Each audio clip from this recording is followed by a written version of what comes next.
நமஸ்காரம். வேதங்கள் ஒன்றே ஒன்றுதான். அதாவது ரிக் வேதம். ரிக் ஒன்றுதான் வேதம். அது ஒன்றுதான் பரம்பொருளால் நமக்கு அளிக்கப்பட்டது. இது ஒரு ப்ராடக்ட் கேட்டலாக்னு கூட சொல்லலாம். அதாவது மானுடம் மேம்படுவதற்கான ஒரு வேதம்.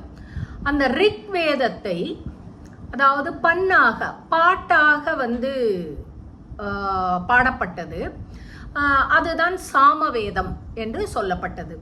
யஜுர்வேதம் என்பது ரிக்கிலிருந்து எடுத்து மந்திரங்களாக, அதாவது யாகங்கள் ஓமங்கள் நடத்தப்படுவதற்கு சொல்லப்பட்டது.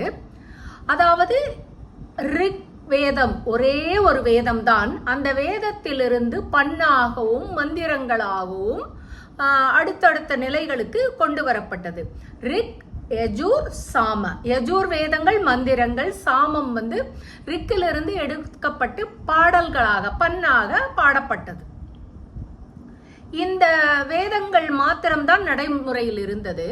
பிற்காலத்தில் என்ன ஆயிற்றுன்னா, நேர்மறை செயல்களுக்கு ஒரு எதிர்மறை செயல்கள் நடப்பதால் அவற்றை எப்படி நாம் தற்காத்து கொள்வது என்பதற்காக ஏற்படுத்தப்பட்டதுதான் அதர்வண வேதங்கள்.